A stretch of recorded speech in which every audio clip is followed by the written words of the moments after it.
এই ডিসিদেরকে নিয়োগ দিয়েছে তাদের কিন্তু কোন ছাড় দেওয়া হবে না।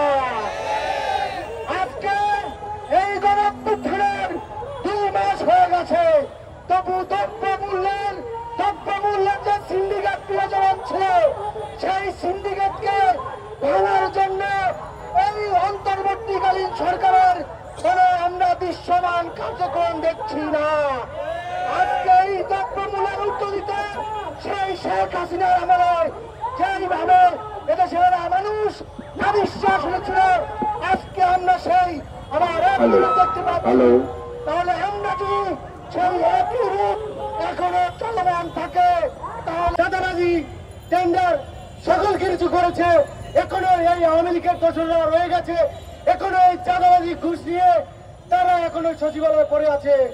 আমরা এই সচিবালয়ে সংস্কার চাই, এই সচিবদেরকে বিতাড়িত করতে চাই, আমরা দূরত্ব সংস্কার করতে চাই।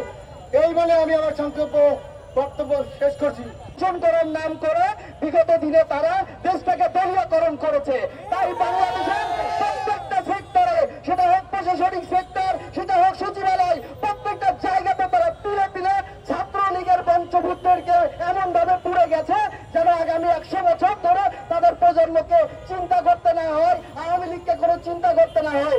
আমরা বলতে চাই, আমরা যে যুদ্ধ করেছি, আমরা 15 বছর ধরে যে অত্যাচারের প্রেক্ষিতে গত 2 মাস আগে দেশকে যেভাবে স্বাধীন করেছি আমরা কিন্তু কিচ্ছু বলি নাই। তাই আগামী দিনে ওই ফ্যাসিস্ট সরকারের যে বীজ তারা ভুলে গেছিল, তারা যদি মাথা চারা দিতে চায় ওই মাথাগুলো ভাঙতে আমরা পারবো ইনশাআল্লাহ।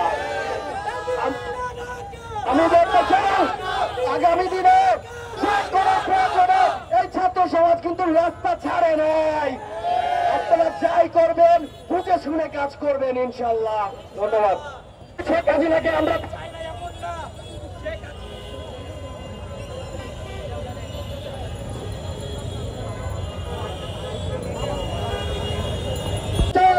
দৃশ্যমান সমস্যার সমাধান দেখতে চাই।